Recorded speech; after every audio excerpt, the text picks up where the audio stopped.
रेहाना और रवि की शादी के बाद रवि के पास कुछ नहीं था। रेहाना, तुमने मुझसे शादी करके एहसान किया है। मुझसे ज्यादा तो तुम कमाती हो।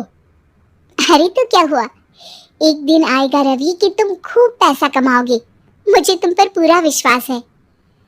रवि और रेहाना खुद को स्टैंड करने के लिए पूरी मेहनत करते। रेहाना, मैं नौकरी नहीं करना चाहता हूँ। तो कोई बात नहीं, मैं नौकरी करके घर चलाती हूँ, तुम बिजनेस सेट करने की कोशिश करो। एक दिन। रेहाना, तुम जानती हो, मैंने जो विज्ञापन बनाने वाली कंपनी खोली थी ना, उसे बड़ी ब्रांड का ऑफर आया है। अब हम लोगों के दिन प्यारे न्यारे हो गए हैं। मैं जानती थी रवि कि एक दिन तुम सेटल हो जाओगे। रवि का काम अच्छा चल जाता है। एक दिन वो रेहाना से कहता है, रेहाना, अब हम लोगों का बच्चा भी हो गया है। बहुत छोटा है वो, उसका ख्याल कैसे रखेंगे हम? कैसे क्या, मैं गांव से माँ को लेकर आ जाती हूँ। नौकरी से हाफ डे ले लिया करूंगी। अभी तो वो छोटा है, स्कूल जाने तक मैं मैनेज कर लूंगी। देखो रेहाना, मैं अब अच्छा कमा रहा हूँ। तुमको नौकरी करके परेशान होने की कोई जरूरत नहीं है। अरे कैसी बात कर रहे हैं, मैं अपनी लगी लगाई नौकरी कैसे छोड़ दूं? और मैंने तो सुना है हम लोगों को कुछ ही महीनों में सरकारी नौकरी मिल जाएगी। सरकारी नौकरी में कितना कमा लोगी? उतने में तो मैं ड्राइवर रख लूंगा। रेहाना को रवि की बात का थोड़ा बुरा तो लगता है। कम से कम मेरी नौकरी की इतनी बेइज्जती मत करो।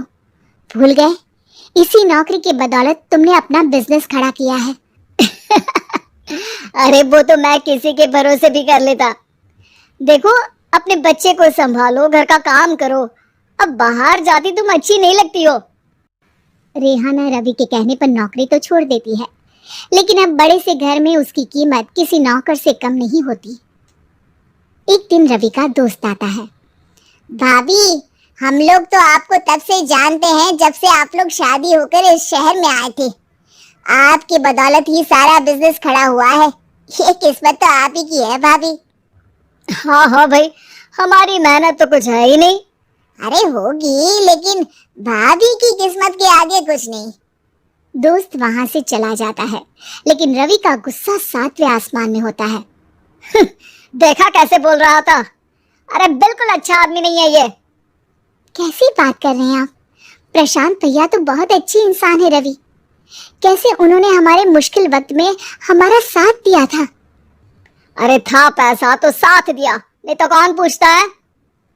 रवि का व्यवहार पैसा आते ही अलग हो गया। वो बंदे को बंदा नहीं समझता। घमंड से घिरे रवि ने तो एक दिन हद ही कर दी। रेहाना, मैं अब तुम्हारे साथ नहीं रह सकता हूँ। क्या क्या बकवास कर रहे हो रवि? क्या कहना चाहते हो? और क्यों नहीं रह सकते तुम मेरे साथ? देखो, मुझे कोई और पसंद है और उसने साथ रहने पर बस यही शर्त रखी है कि मुझे तुम्हें तलाक देना होगा।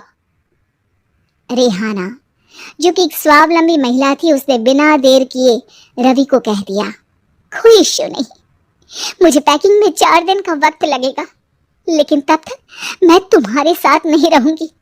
4 दिन के लिए तुम कहीं और शिफ्ट हो जाओ, मैं घर से निकलूंगी तो बता दूंगी। रवि घर छोड़कर चला जाता है।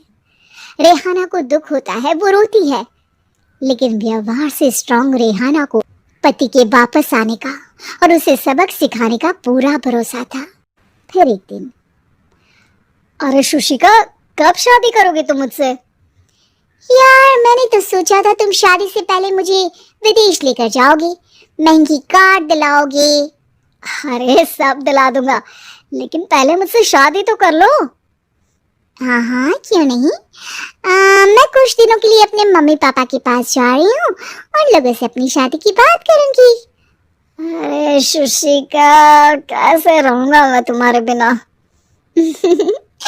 अब तो शादी होने वाली है हम लोगों की। शुशिका रवि को छोड़कर चली जाती है। रवि घर आता है, जहाँ रेहाना को ना पाकर उसे सब अजीब लगता है। घर तो रेहाना के बिना कुछ नहीं है, बच्चे की याद भी आ रही है। चलो एक वीडियो कॉल कर लेता हूँ। रवि रेहाना को वीडियो कॉल करता है, लेकिन रेहाना फोन नहीं उठाती। रात को सोते वक्त मन कर रहा है मुन्ने को गले लगा लूं। चलो कोई ना, शुशिका से शादी के बाद मेरे और भी बच्चे होंगे। अगले दिन रवि ऑफिस जाता है जहां टीना खड़ी होती है। सर, आपने अपने नए ऐड के लिए मॉडल की रिक्वायरमेंट डाली थी ना, मैं उसी के लिए आई हूँ। रवि टीना को देखकर खुश हो जाता है। अब शादी हो गई है तुम्हारी? नहीं सर, बस अच्छा सा हैंडसम और अमीर लड़का देख रहे हैं मेरे मम्मी पापा। रवि के दिमाग से तो टीना को देखकर शुशिका का ख्याल भी खत्म हो जाता है। अरे यार, ये लड़की मिल जाए कितनी सुंदर है। शुशिका तो इसके आगे कुछ नहीं है। क्या तुम्हें ऐसा नहीं लगता कि मुझसे मिलकर तुम्हारी ये खोज खत्म हो गई है? आप तो 2 बच्चों की पापा लग रहे हैं। अरे नहीं नहीं, मेरी शादी तो हुई थी, लेकिन बीवी को किसी और से प्यार था, मुझे छोड़कर चली गई। खैर, टीना की दोस्ती रवि से हो जाती है, लेकिन 1 महीने बाद शुशिका रवि के पास वापस आती है। मेरे मम्मी पापा तुमसे मिलना चाहते हैं, लेकिन उन लोगों को ये मत बताना कि तुम पहले से शादीशुदा हो, और हाँ, शादी से पहले अपनी सारी प्रॉपर्टी तुमको मेरे नाम करनी होगी। अरे पागल, अब मैं तुमसे शादी ही नहीं करना चाहता। भला ऐसी लालची औरत से कौन शादी करेगा? तभी वहां टीना आ जाती है।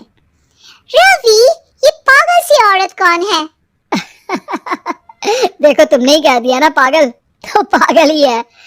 पता नहीं कौन है, कह रही है शादी कर लो, लेकिन शादी से पहले अपनी सारी प्रॉपर्टी मेरे नाम कर दो। बोल तो सही रही है। वैसे तुम जानती हो, मेरी एक सहेली है, उसके पति ने उसे पैसा आते ही छोड़ दिया, जबकि उसको खड़ा करने वाली ही मेरी सहेली थी।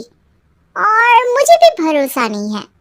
अगर मैं भी तुमसे शादी करूंगी तो तभी जब तुम मेरे नाम अपनी सारी प्रॉपर्टी कर दोगे। अरे हाँ हाँ, क्यों नहीं, बिल्कुल कर दूंगा। रवि और टीना की शादी की तारीख तय हो जाती है। वो अपनी सारी प्रॉपर्टी के कागज लेकर शादी वाली जगह पर पहुंचता है, लेकिन वहां टीना आती नहीं। रवि टीना को मैसेज करता है, कहाँ हो? सॉरी, मैं तुमसे शादी नहीं कर सकती, मुझे तुमसे भी ज्यादा पैसे वाला मिल गया। रवि को गुस्सा आ जाता है। वो गुस्से से सारा डेकोरेशन तोड़ रहा होता है कि वहां रेहाना आ जाती है। सर, क्या हो गया? क्या डेकोरेशन पसंद नहीं आई आपको? तुम यहाँ क्या कर रही हो? मैं यहाँ की डेकोरेटर हूँ। क्या आपको पसंद नहीं आई यहाँ की सजावट? रवि दौड़कर रेहाना के गले लग जाता है। मुझे माफ कर दो रेहाना। रवि रेहाना के गले लग जाता है और रेहाना टीना को थैंक्स का मैसेज करती है।